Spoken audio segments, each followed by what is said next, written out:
Hey, he passed the royal line to the people. Yeah. The people told you are wicked, we never believe it. Now you are proving yourself. Get the people chance, be the hunter. Right now, if they rock you,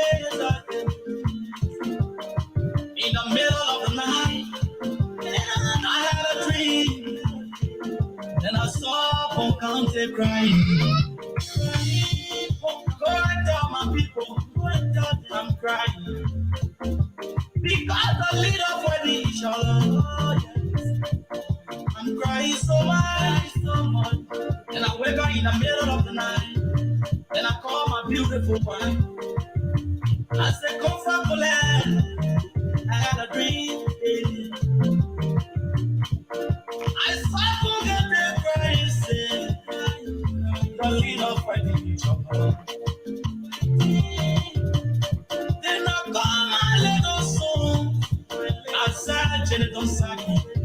Do not be like the pretty hunter or a riot. Don't be a good boy. Pretty hunter. All right. Welcome to the show. Greedy Hunter. Get our chance. Hey, get our chance. I don't know who's gonna give who chance come 2023. Whether Weah will give the Wakai campaign camp chance or the ANC will, take over. Who knows? Tonight we'll find out. But a lot going on tonight, for us to talk about. Welcome to Talk TV Media Network. My name is Sam Gadu, along with my colleagues, Joel and Jasper. Welcome to the show, fellows. Thank you. I hope you're doing well. Yeah. I mean, as long as I have life and breath in me, whatever you call it, I'm good. I'm doing well. I better be happy. What about you, Jasper? What's going on from your end? How you doing? Oh yeah, it's my pleasure being on the show again to discuss how to do the Liberians people job or the people's job. So it's my pleasure being on the show today. Okay, so but what's trending from your end, Jasper? What's going on? Give us just summarize within 30 seconds. What's happening from your end? Back there in Liberia. Yeah. Thank you for the opportunity. What trendings in Liberia, most especially, Liberia will start Liberia already enter into their 2023 general and presidential election that will be held in 2023 October. And there are a lot of trending issues here when it comes to. But right now in Liberia, what really people are talking about is the president's speech to the UN General Assembly in the US.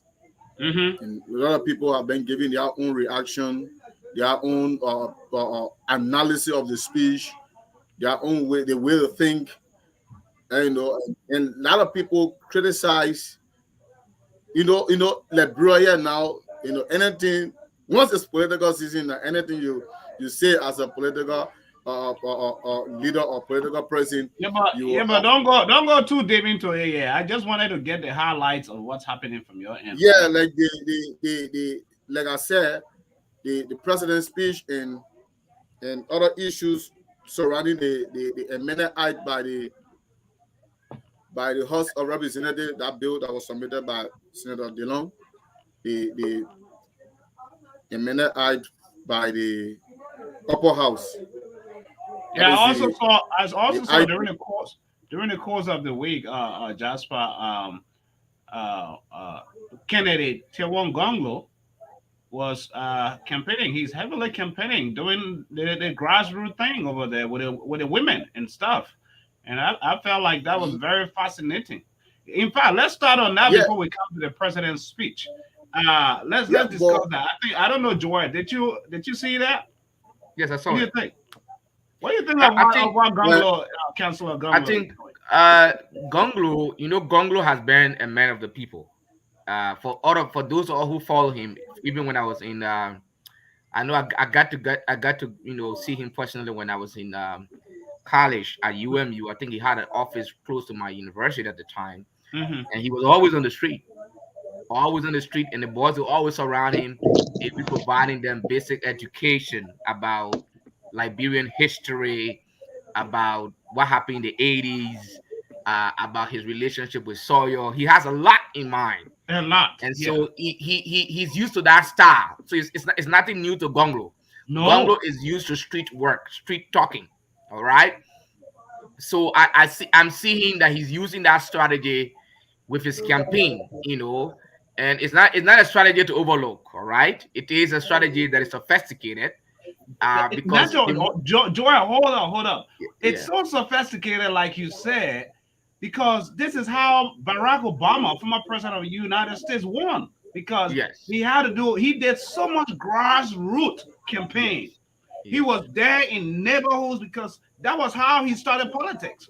Yes. And that's exactly what I see Gonglo is doing. Yes. Exactly Engaging so. the market people, the poor people, the street vendors and stuff, getting his message across. And good for him is what goes along with that is the character, the integrity that he has, instilled in government over the years, right? Exactly so. Yeah, yeah. Welcome to the show, Otasin. Yeah, thank you so much. First of all, good evening to every one of you, and sorry for coming in late due to one or two reasons up here. So I'm happy joining you this time. Sit All right, down. all right. So let's get to the topic, guys. This week, there is a lot that took place this week, but a lot of attention is being focused on what's happening here in the United States. The 77th meeting of the General Assembly. We saw heads of state, power brokers, power heads, all meeting, women, men, there in New York. Um, and the lives of our president as well, President George Weah. Uh, but he had his speech. A lot of rumors we heard, even to his coming, that he was being restricted as to where to go in the U.S. Limited and stuff, and that of the entourage that he came along with. And then we watched him give his speech to the country.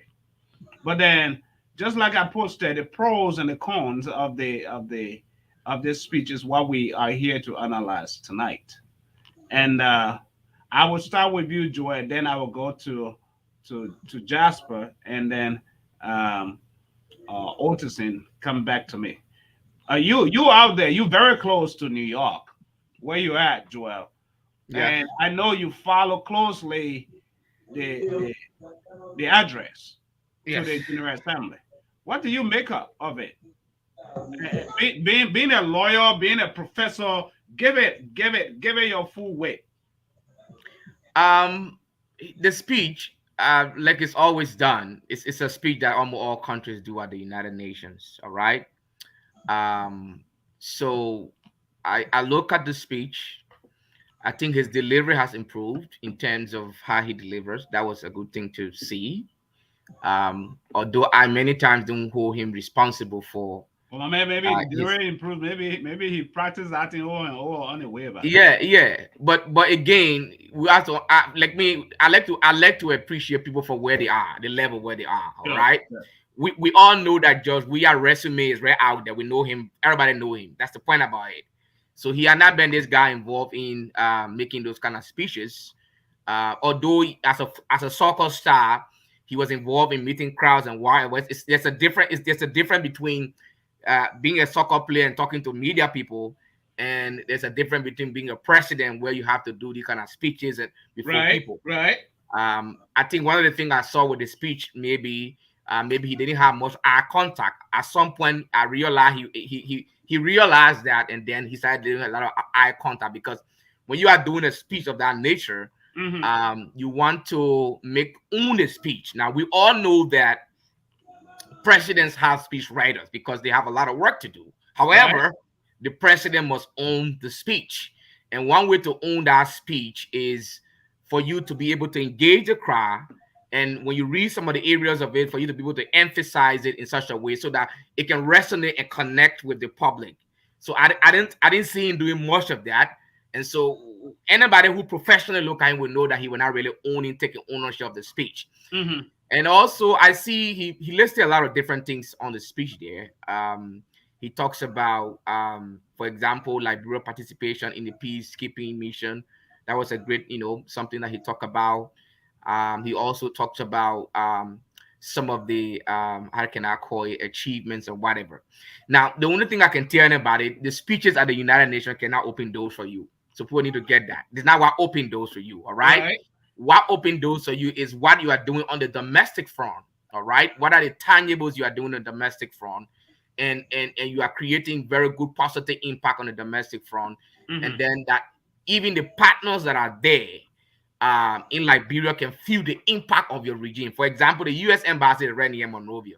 So if you come to UN and you are making a very flowery speech, the US ambassador in Monrovia, who can see everything right there, he's not going to be convinced. He's not going to be smiling and looking at Right. you, Right. because he knows that he's on ground. And so if even Biden is in that hole and listening to you, Biden is going back to his office and read the report that his how to call it Ambassador. his ambassador sent to him. All right. I also saw George Weah interaction with the former ambassador. How to call her? What's the woman? She was the former U.S. ambassador to Liberia. She was in Liberia for some time, and she's now the U.S. ambassador at the UN. All right. She was also at the meeting, and I saw him interacting with her. Now, some people believe that the interaction with her will be something positive, but like I said, she's UN ambassador, U.S. ambassador to the UN. She's no longer in Liberia, so Right. she Right. doesn't. She had not much influence over what happens in Liberia. But then she's also on record for criticizing Jawia before. Now I'm trying to get that cable. I remember when she was president, when she was ambassador, she once wrote the U.S. government providing an analysis about Weah at the time in 2005. And her analysis in that cable to the U.S. government, to the State Department, was critical. She talked about Jawia inexperience in that cable. She talked about when she met with Jawia and his party officials, they were the only ones speaking. He was not even engaging her at the time. At the time when she went to Liberia, so Right. I really don't think with the level of poor performance in Liberia, her mindset has changed. It hasn't changed. So those are some of the few takeaways I got from that. So you think this visit with all that speech and all the flair and the charade that a needle not no needle was even moved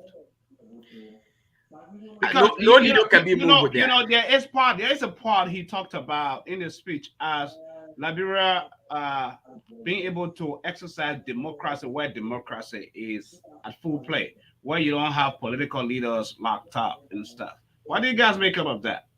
And uh, before Joy comment on that, what Jasper, come in on that. What do you make up of this speech?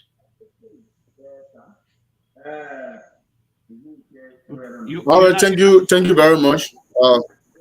Yeah, thank you very much. Like Joel Ragley said, uh, I read his speech and I listened to part of the speech because the time they show us that the speech going to be delivered, it was not delivered that time in Liberia because it told us by 2:45 in Liberia, but it was in I missed part of the speech. But the one I listened to it later on and I read the entire speech, you know, he did what he could do as a president. He did extremely well to present, but I believe that there are some things that he needed to talk about that he slipped. Yeah, he needed Like to what? talk about some of the trending issues in Liberia, yeah, but he didn't tackle that. But yeah, people, I know people are anticipating that he could talk about the corruption scandal in Liberia, most especially before he got into the General Assembly in the U.S., he through his government officials were sanctioned, right? Three of his government officials were sanctioned by the Mm-hmm. U.S. government, and people were wondering that he could talk not particularly about the sanction, but to talk about how he going to tackle the corruption in Liberia. But to our utmost surprise, he didn't speak on that, and he only made mention of things that he thought that it would be good for him. One of the things he mentioned was the rehabilitation of the Arex youth, that is the Zogos, the $13 million project they launched to make sure that they empower the youth, most especially those who have been known as Zogos. So people really never expected such, because in Liberia or in the world, when you are addressing world leaders or leaders of that calibers, you should be able to talk about corruption, how well you are fighting corruption in your country. You know, this So way your aspect of, okay, with the U.S. sanction on three of the officials, let's say, uh, that were sanctioned by the U.S. government. You think his aspect of not addressing that and talking about that was not enough to you? Because I mean, these guys are not in government. They were suspended. Thereafter, they resigned. You know, so how relevant was that for him to talk about? yeah, like I said, CO, he don't have to mention the three sanctions government officials, the former government officials, but at least he could talk about the corruption, how well he is doing well to tackle the corruption within the bureau. But he didn't talk about corruption. I think you yourself read his speech and it was delivered. I don't think Right. he talks about any corruption, What do scandal, you think, or any. Otesin? Otesin, what's your recap about what happened when it comes to the president's speech here at the United Nations? Yes, thank you so much for giving me the time on this platform to give my own observation. My man. Next time, let me tell you this. I know you way over there in Foya. People want to see your face when you're talking because there is no light over there. You know what light is there, but nobody can see your face. It is Dean. Yeah, I know it, Dean, because you're managing current over there, right? Yeah. Okay. Well, Go ahead. I thank you for affording me this time on this platform to give my own view towards this. I listened to the president's speech yesterday when they went for the UN summit. It was a profound something, but one way or the other, there were some observations over there that like, they didn't encourage some people like me, because when you are addressing the whole world and the speech that was written, it is something that he has mastered. It was to be like something that came from himself. So with that, it's not anything that you are addressing people and you don't give them your attention, or the eye contact was observed and it was not properly done. And also there are issues that are affecting the Liberian people which were not mentioned. And with that, some people in the country, they were disenchanted with that. Like yesterday, there was a scramble on the rest in Morovia, even though I'm not there, but we get the information from those that are there. So there are information that he gave over there that didn't happen in the country and that are not happening in the country. So many people observed that and they were disenchanted with that which he has, said yesterday in the summit over there. So the rest in Liberia now, not for us that are in the bushes, but for those in Morovia, now a bag of reps, the 25 kg bag is $20 United States. But to even get it, it is a difficult thing. There are some people who like proxy in for 25 bags of rice, but you get there to where they sell it, you will only get 10 or below because of the inadequate of the rice in the country. There are importers who used to import rice before in this country. Many of them have been silent, and many of them who don't do it again. Only few of those importers that import rice in Moravia now. Even for like So those of so us that are in local county, like the Bandi people, they pass over us to go to Guinea, to go to Sierra Leone to import rice in their district. So there is chaotic in our country, Liberia, that we have to address, that needs to be addressed by the president or agriculture. those that are supposed to. Hold on. I keep hearing a lot of feedback from one of you guys. I wonder where is that feedback coming from? Um, is that you? What to say? Andrews. Yeah. Okay. Okay. Yeah. So I got you. I got your concern and your analysis on that. So you guys talking about just like Joy mentioned, all presidents around the world have speech writers, right? These people write their speeches, and sometimes, especially presidents that I knew, like President Barack Obama, he used to write his speech. He's a good writer because he wrote many books, and because he was a writer, he still had a speech writer, so he would write things, and the speech would come to him, deliver, and then look over it. You know, I don't know if at the UN they ever have what they call a magnifying glass position where people see your speech and they read, but I don't think that was the case. It seems like these people were reading from their speeches that it brought along with them. But yeah, I could understand why if uh, whether it was written by the speechwriter, you own it. You're the president, because you are the one delivering the speech. But the things that he talked about, the country, the freedom of speech, that of the press, um, and some other ingredients. These are the things that it's hard within that speech because I realized I think it was probably about what 60 minutes, 16 or 17 minutes, and he was done. And but was he able to address the central main thing that the Liberian people wanted to hear? For me, I feel like we will not be able to know until in a couple of days the reaction of the Liberian people. We see because people are still browsing over, chewing that speech online. On social media, on different platforms and stuff, right?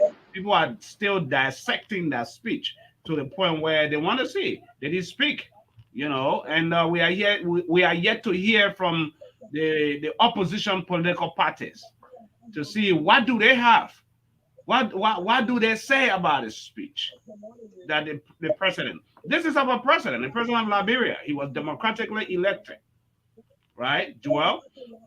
So, giving into account, yes, this side he fell short, this side he couldn't fall short, but there is still issues.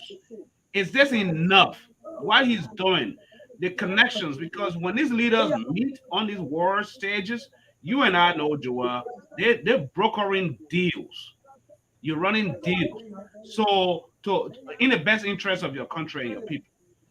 Now, my question is, whatever George Weah does now, is it enough for him to get a second term, 2023? I think I think that question is a question that you have to look into. From one is you have the domestic situation, meaning Liberians in Liberia. Now, like the ordinary Liberians in Liberia, they do not think much about global politics. That's the point. Hmm. Not many of them understand some of how global politics affect their livelihood in Liberia. They don't understand that. That's the point. I wanted the people need to understand that. The number of us that understand that global politics affect what happens in Liberia, we are very few.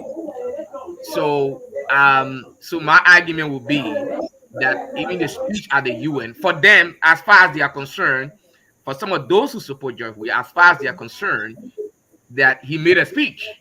See, Right. our president were able to talk to the whole United Nations. That's all they are concerned about. They are excited about it. They are not able to do critical analysis and examine how does this speech, what are the issues affecting me, what are some of the issues that I think he should have addressed. They are not able to do that critical analysis. That's the Right. point. So my own thought is that I don't see much linkages. All right, I don't see much linkages between what President Weah did at the United Nations to helping him to win election or lose election. I believe if there's any effect of his speech, the effect is minimal. It's just a minimal effect.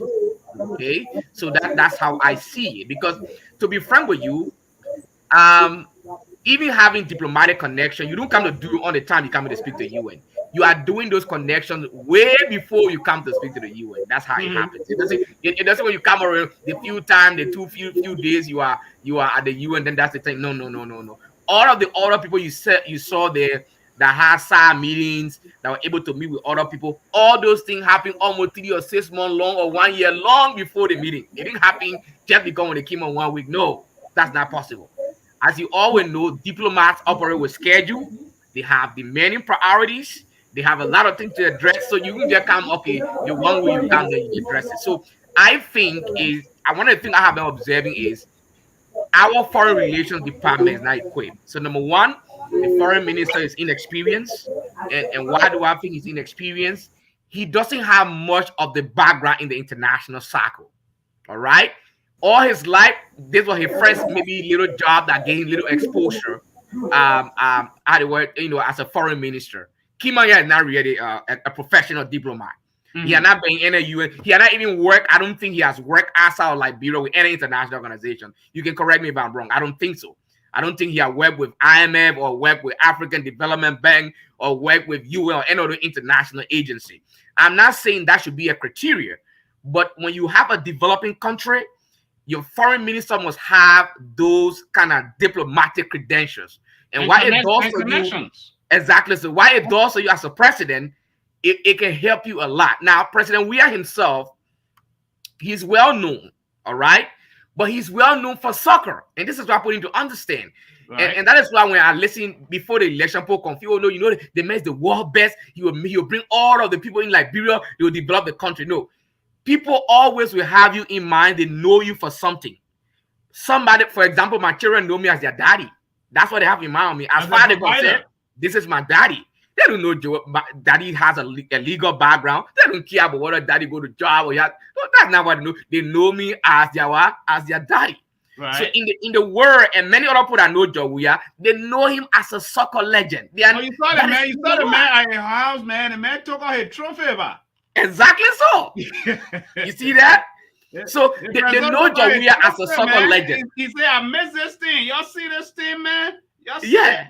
I was rushing into studio. I'm like, man, I wish I could have gotten that stuff in the software so I could just play it. So they know Joe Weah as a soccer legend, and they are not going to change their mind. They're not going to easily switch and say, okay, we know this guy to be a career and professional leader. No, that's not going to change easily in anybody's mind.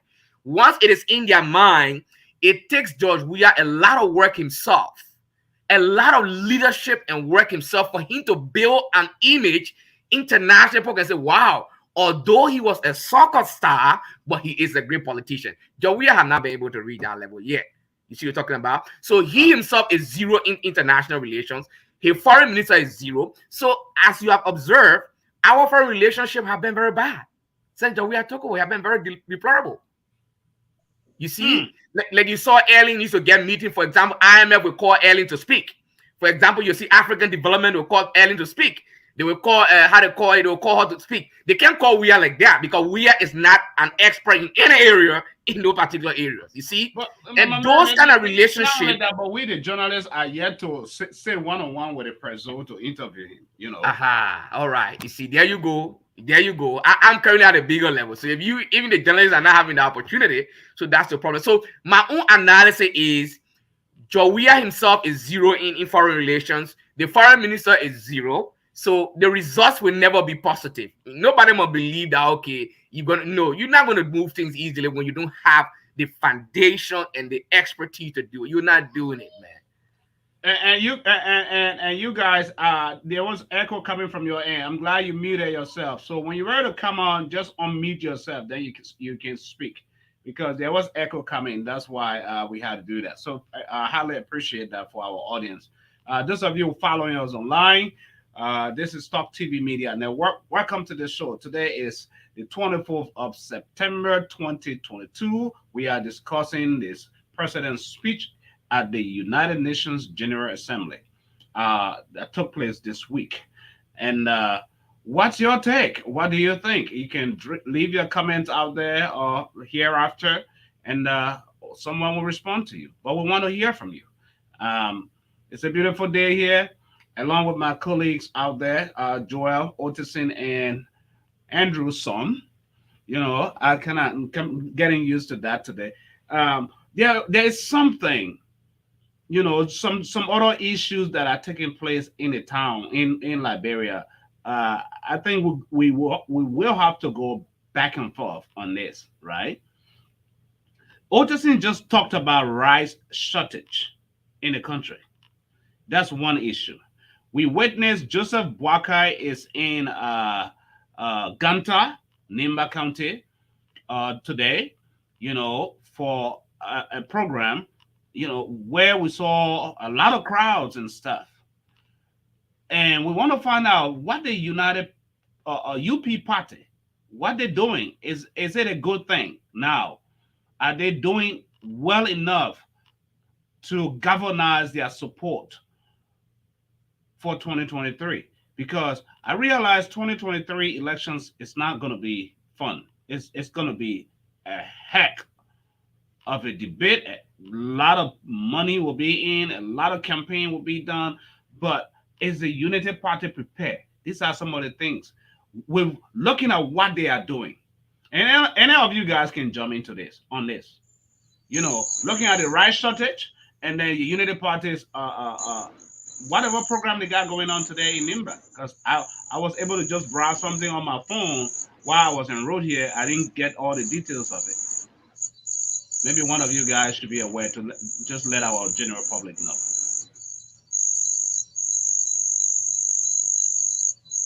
Oh, Andrews? Jasper? Is Jasper sleeping on me? No, I'm not. I was muted. Yeah, you were talking about Unity Party uh, election and other things, but let me say this: let you make mention. 2023 election, it will not be for fun. 2023 election is very tough.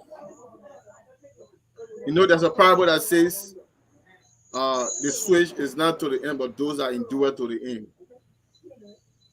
This election, CEO, no one should take it for granted. People will troop into different corners.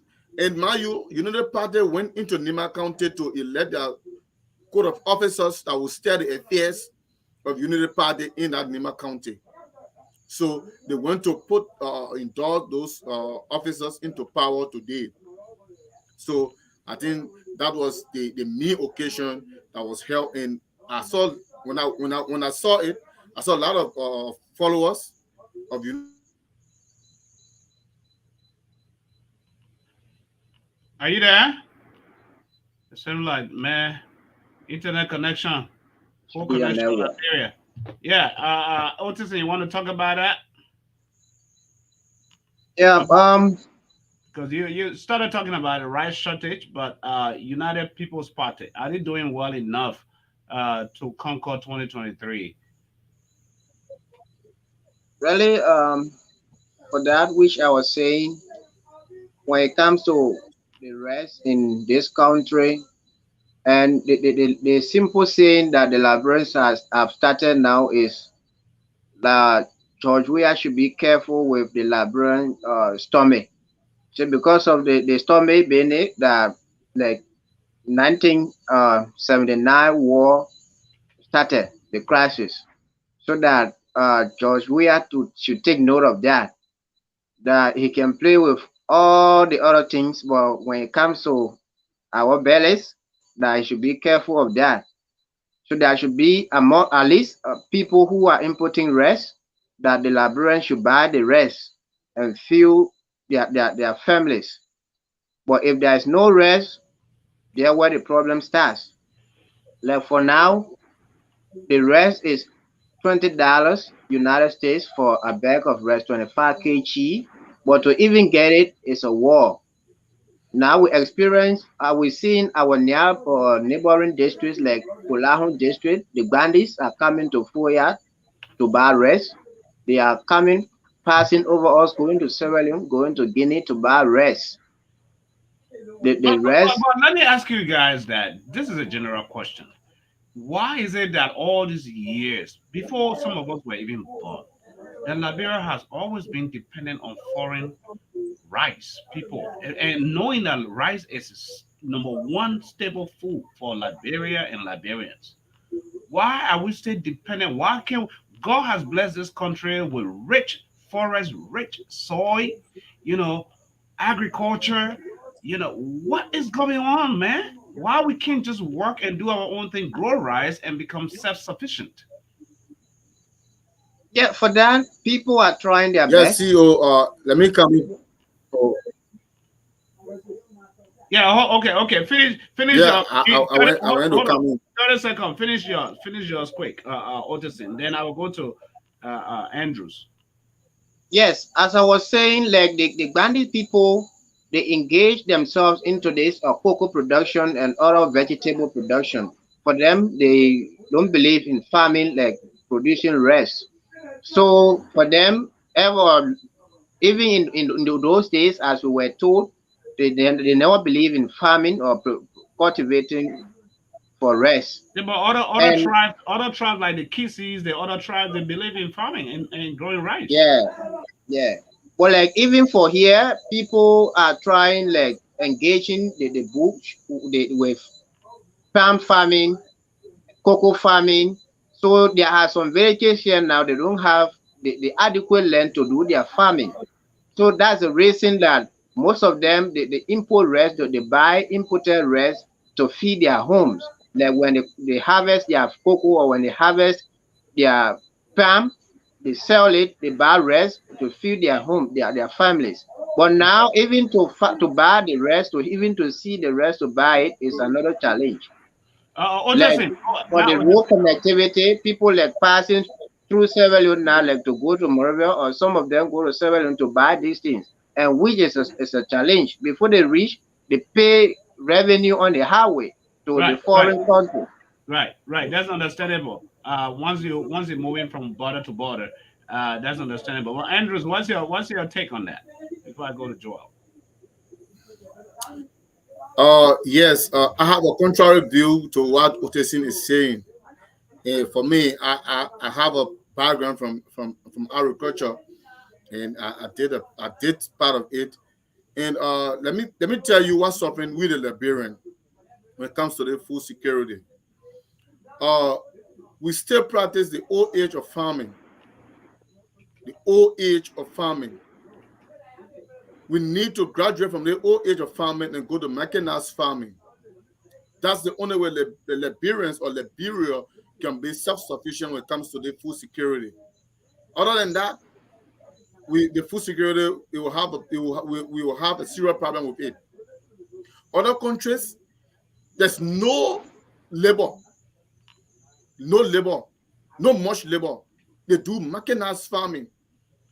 But in Liberia, we still practice subsistence farming. And mind you know what subsistence farming means. It means that you only farm and feed your family. And in fact, even in the interior this time you go, you'll find a lot of young boys. They are not even going on the farm this time. They are not. they are saying that the labor is too hard.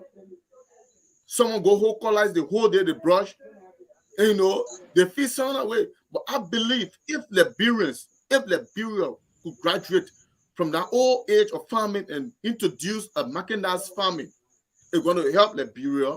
We're going to be self-sufficient, and food security will not be a problem for Liberian. But other than that, we will fight for food in this country, and there will be chaos, and there will be serious problem. Look, yesterday, I took a survey yesterday. I drove around. I went to some areas where you have huge quantity of rice. When I went to one Lebanese guy's store, he saw the bag. My bag, the bag I use is normally on the price. When the guy saw the bag, and I entered the store and asked for the rice, I saw almost 24 bags of rice in the main store. But when I asked him how much for the rice, the guy told me $14. But somebody paid for all. Someone paid for all. And I drove to other places. I couldn't see the rice. Look, CO, if we're going to graduate from the identical subsistence farming and go to commercial farming and do the mechanized farming, Liberians, we have a lot of swamp. We got a lot of farm in Liberia that we can be self-sufficient. But other than that, we will continue to strive for food.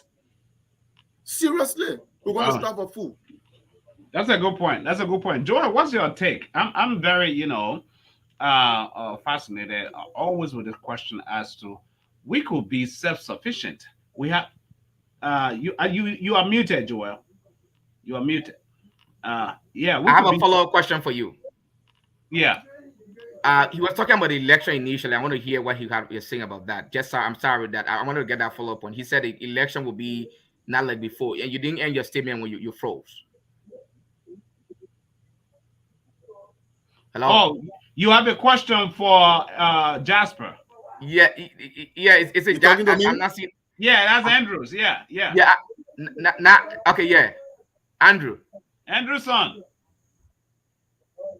Yeah. You were making Are you saying that Why is it, Joel?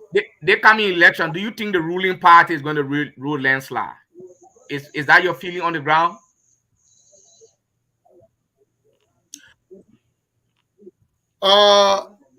You see, Joel, like you said, Liberians, we in Liberia, we don't understand international politics. We only deal with the local politics here in Liberia. And I believe that if we can graduate from local politics and go to international politics, we will still have to elect people that we do not need into power. Are you there? Mm-hmm. We will not continue to do this because Liberians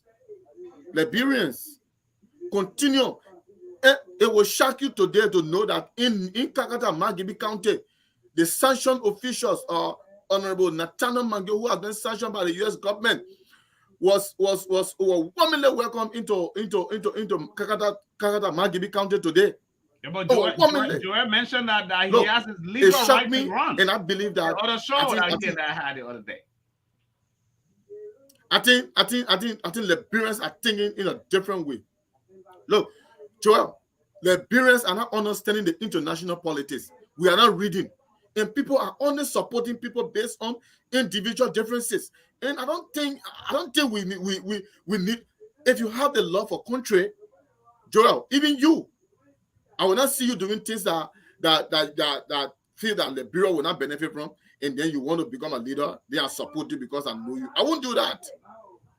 The love for country is gathered like this.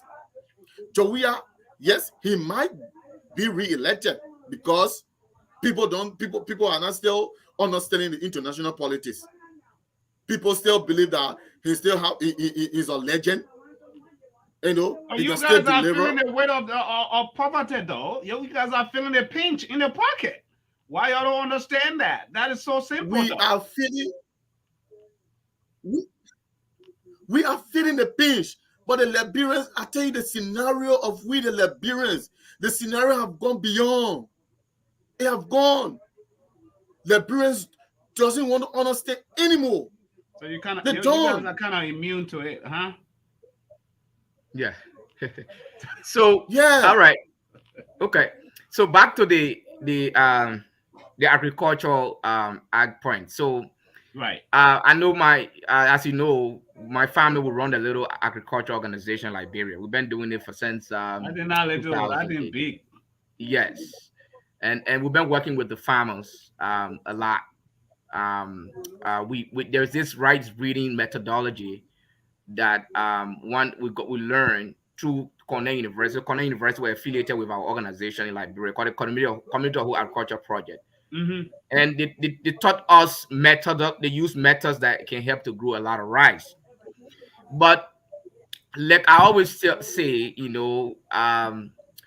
priority is a big problem in Liberia. All right, Liberians, we do not prioritize well. That's the point. Liberians do not prioritize well. Okay, everything cannot be prioritized at the same time. So you have to be able to sit there and ask yourself the deeper question: what area of the country we need to focus on now that will impact the rest of the other areas? Right. So those are questions I think many times in leadership people are not prepared to answer. And one of the reasons that is a problem because before people come to power, they are not really sat down to really plan and sit down with the team and their cabinet and have a real well thought of blueprint. This is how we want the country to go. That's one Uh-huh. of the things I observed. And if you look at the we are government, before they could draw up a plan, they draw up a plan almost when they're in their second year. They say they call it what they name, I think, agenda for transformation or something like that, or poverty, the P PAPD. propo, yeah, the propo. Are we there? So, but if you look at that document itself, it's not Yeah. really solid.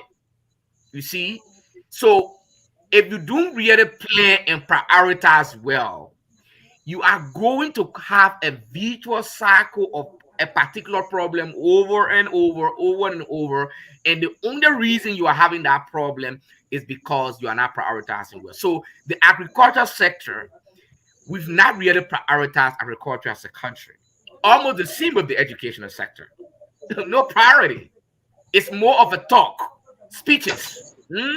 More speeches and talking. No, and those sectors, whether it is agriculture, whether it's the healthcare sector, whether it is those vital sectors, too much of talking and less action, you're not going to get anywhere. So I think we need to be like the problem we are facing is there's no much action in the agriculture sector. And because there's no much action, the sector is dying. We're not growing our own food. We're not growing our own food. Yeah. And when people are hungry, they can't think correctly. Take it or A leave it. hungry man is an angry man. Exactly so. If you're not eating the very nutritional food, that is why I give you an example. If somebody leave from Liberia and they come to the US, you look at their picture when they're in Liberia and you compare here, you'll see a difference. No, that's a practical example. It's a practical example. Let me go into Liberia English, my man. Yeah. You It's a remind practical me example. way back, man. And the reason why you see, I don't. You I remind don't me want to way cut you. back, man. When Yeah. I came, I get my picture when I came first. When I look at me now, a bit different. you can see the difference. And the reason why is, for example, I have access to fruits every day. Every day I have fruits. Every day my fridge is racked. Sometimes you get the food so much you are thinking where to put it. You know why? Because in America, the government prioritizes the farmers. They make sure they give the farmers money. They make sure that they provide scientists and experts to go on the field to make sure that they support the farmers.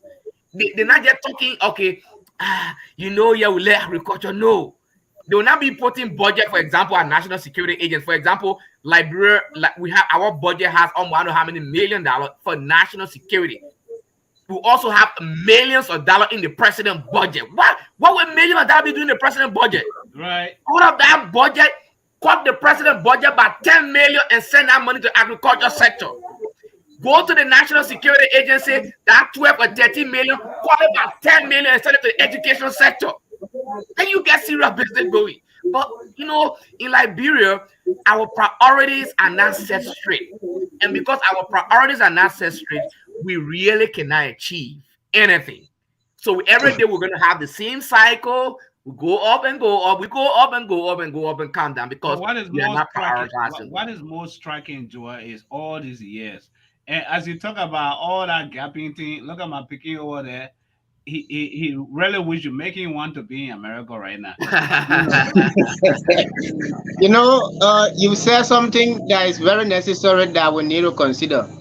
And in Liberia, from my point, what I observe in Liberia is that the agriculturalists or the farmers by people are more than the agriculturalists or farmers who put themselves to work.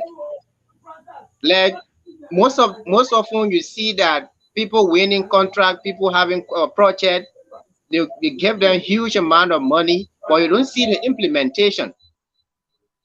You just hear the money name, the volume or the amount of money won for the particular project, but you don't see the implementation. They just share among themselves.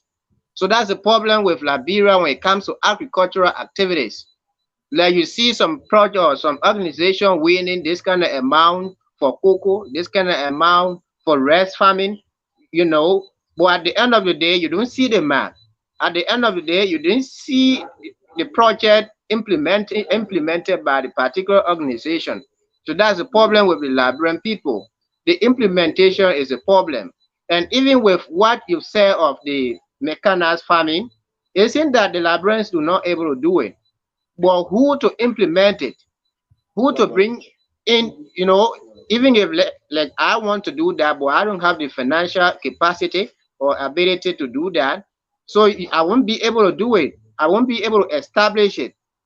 But if we like have those donors, those investors, those supporters who would come in and pump in the money and have those behind to supervise the work, to help audit in and out, you know, people will be able to implement these things that we are talking today. But that's the problem with the Liberians. Sometimes we win project or contracts, but there are no auditors, there are no supervisors, there are no implementers. So the money can just be shared among themselves to enrich themselves, to build up their accounts.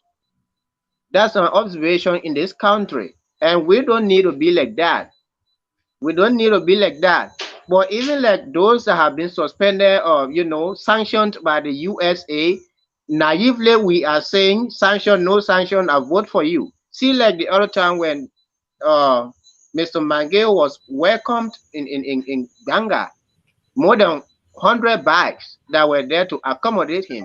So if we keep encouraging these people like that, how won't expect hunger strike to keep happening in our country?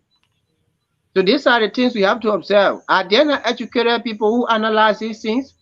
Are there not people who making this awareness to our people who are not able to read and write? There are people over there, but all of us are hungry.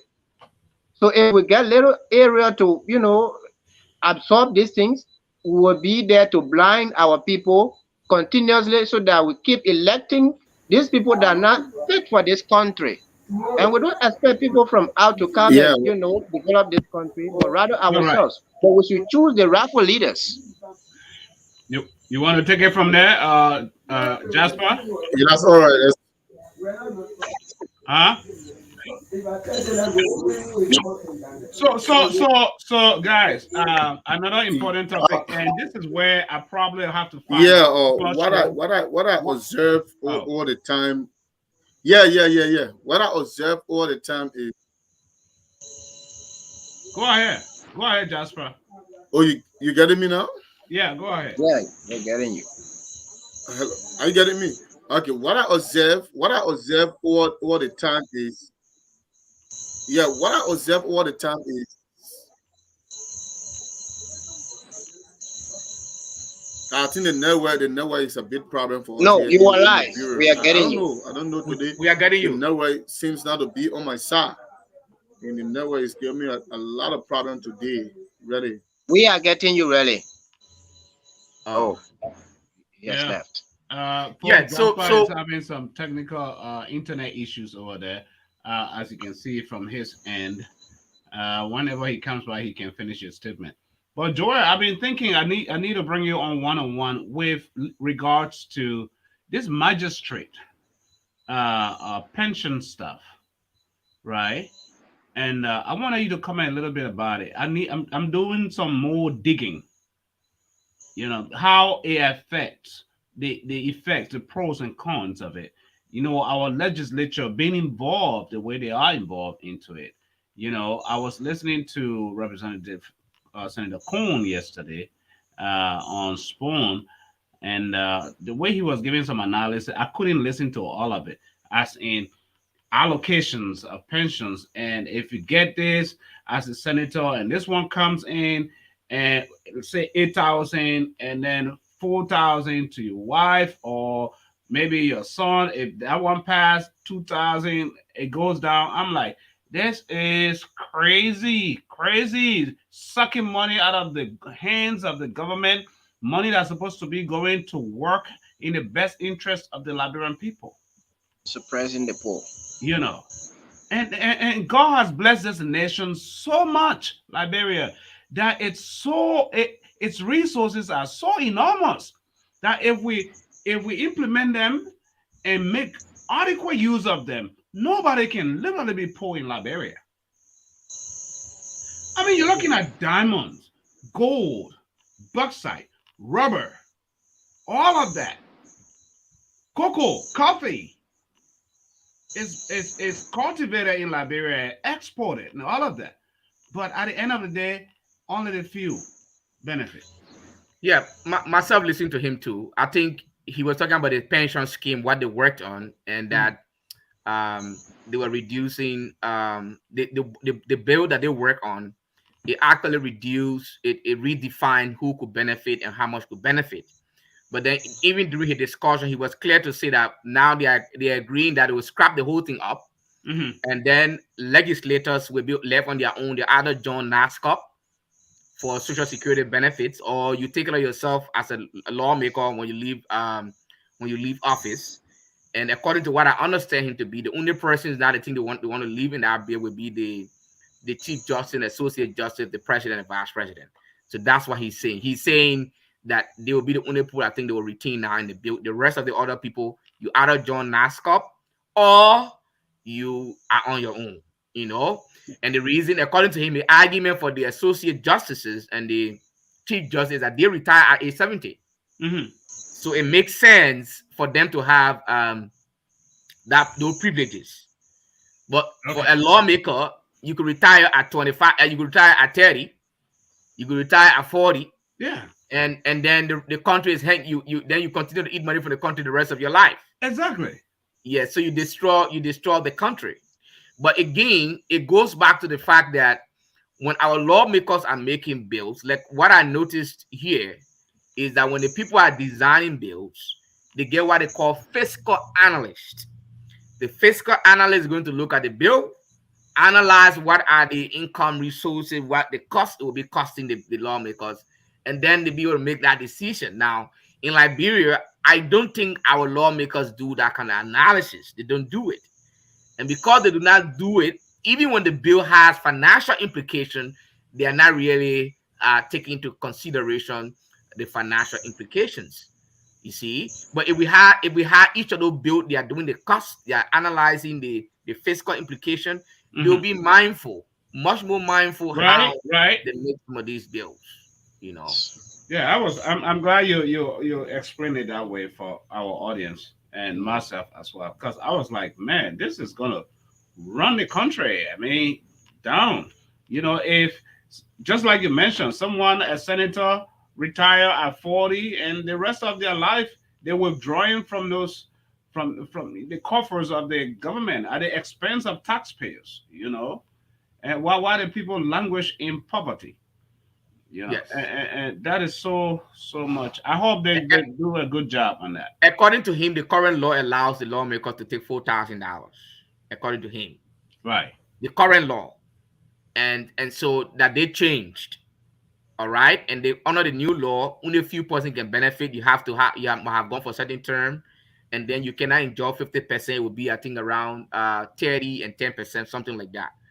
He said that's what it did. But he with the public now, saying they want the whole thing scrapped down. Now they have to go and revisit it, and that's what he was trying to clarify for the public. But according to him, he believed that the legislature, they had to call them the House of Representatives, they went after them because most of them now is about to be re-elected, and they want to be able to enjoy under the current law. So that's why they criticize they the members of the Senate with the current bill. That was his argument. So for Honorable Akaros Gray attack them, Foucault attack them. So he's saying that because election is right here now, that's why those guys are trying to they want the present law. Now, even the present law, they are not really enforcing it. According to him, the current lawmakers usually can come to them, they can negotiate, and then they will agree to say, okay, we'll give you $800 per month. So every year they're negotiating with the old lawmakers as it is. So the old lawmakers are not benefiting the 4,000 according to what I understand him, but they have to negotiate that amount every year, and they get them $800 maybe per month as their benefit. Wow. Well, yeah, folks, there you have it. Welcome to Talk TV Media Network. And I know we down to the wire. But before I take leave of you guys, man, I still gotta bring you back, guys, back to the international scene. What is your perspective? What's your view, analysis of what has been going on with Ukraine and Russia? Because we see how Ukraine, beat Russia back. Because Russia came into this thing like every one of us felt like it was going to be 1 month, couple of weeks actually. But see where it is. What's your take? You and I know we come from a civil war country where it was fought for 14 years. 14 plus years. Yes, and we know that battles are never won at the front. So I know for sure Ukraine recapture, Russia do this. There's really not going to be a clear-cut winner on the battle line. So the only result I know they have to go to will be peace talks. That's what I know. Because you know why? Russia and Ukraine, they are intertwined culturally, economically, and politically. It's just like Liberia and Guinea or Liberia and Sierra Leone. Exactly so. And so with that particular kind of situation there, it's difficult to be able to say you're going to have a clear-cut win. You're going to have a clear-cut win. My own fear is that they may likely have a spill over into the other regions that would be problematic. So that's my own view about the war in that region. Wow. Yeah, and when you look at it, and the support that Ukraine has worldwide, the United States, Britain, and all our allies, and people were a little skeptical, as in China has not been able to voice their stand and position, but from meeting with him and India the other day, they're looking at issues. They're like, man, you doing the wrong kind of thing. The kind of message they're sending is like, you need to back up because you capturing people territories because you felt like you got power or you got weapons and all of that stuff. But see where it has ended at the loss of so many lives. So many lives. So when I look at stuff like that, you are 100% right to say it's hard to win war at the battlefront. No, you're not gonna win. Because these guys felt like they were just gonna walk over Ukraine. And man, the bravery of the Ukrainian president. He is so brave. He is so headstrong to stand there in the midst of those gallant men to fight. Man, I mean, my heart's up to him. That's a man. That's a force to reckon with. That alone is worth fighting for. Yeah, he's a leader, and I think the only necessity of their part of war is the fact that it's two countries fighting another war. So that's just all about the necessity. You have to defend your country. I think that's what's happening there. But the issue of some leaders, man, how easily they could just sit by to see how threatened they are and they hide in the corners. But this guy is at the front with his soldiers. Yeah, he's not giving up. He's not giving up. And on the overall, he's getting all of the best support from the U.S. government. Military aid, massive military aid coming from massive military aid, and he's using it. He's using that to his advantage. despite the casualty on both sides, but he's Yeah. still holding his ground. So, You so know, yeah, I mean, I just wanted us to touch about that with the issue of, when it comes to Russia, and I don't understand why China looking at everything. I don't care if this is your ally, but man, it's wrong. It's wrong. Call it spade a spade. You know.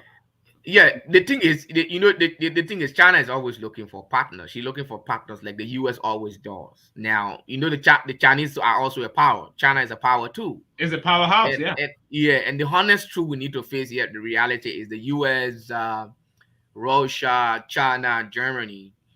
In many instances, when they want something in their interest, they also build alliances with people who are also violating the rights of people. You see the Yeah. point there? So for those of us who are from, for those of us who have followed the history and follow all of the differences, we also know that the Chinese position is as a result of their own interests. So Right. they are not looking at all of the different human rights and all the other violations. The issue is if they do not back Russia now, what will happen in the future if they are involved in another crisis? Who will be the ally? So should they risk that for the sake of the U.S.? And they're always roughing shoulders with United States. So Exactly especially when it so. comes over Taiwan Yeah, issue, and yeah. Japan. So they're always roughing issues. So they're looking for a strong, much stronger ally. Yes. So they're not going to easily say, okay, since Russia is not performing to our expectation, let's go against them. They're not going to do that. They're not going to do that. But Because the issue, if you look at the Security Council, Germany, France, Canada, um, they are supporting the U.S. right? All right. Great So Britain, exactly. So Great Britain. So the U.S. get overwhelming support. yeah, So Belgium, the Chinese know that in case of any eventuality, they're not going to get Canada, they're not going to get Britain and other countries to support them. So they want to make sure that one guy in the Security Council that is supporting them, or few people like Russia, they don't want to let them go. They are looking at the longer term relationship, not just short term. yeah. Yeah, Man, politics at the highest level. yeah, you Politics know. at the highest level. Man, bro, I appreciate you coming on the show today, and the other colleagues whose internet services, I guess, couldn't keep them up. Gentlemen, I know you're listening. Thanks for coming on the show, Otisin and Jasper. And this is how we call it today here at Talk TV Media Network. Those of you watching, thanks for following us. It's a beautiful weekend. Wherever, whatever time it is from your end of the word, just know that tomorrow we all will be in Sunday. And if it is Sunday, if you're a Christian, go to church. If you believe in God. And today, it could be Sunday for other churches, believers as well. Um, so, man, greetings to the family, man. Thanks for coming on the show. And All right, and you too. Thank you. yeah. So, that, folks, there you have it. This is how we come to the close of this show today at Talk TV Media Network. And join me here tomorrow at 2 o'clock. 2 o'clock. I mean, 2 o'clock Central Standard Time.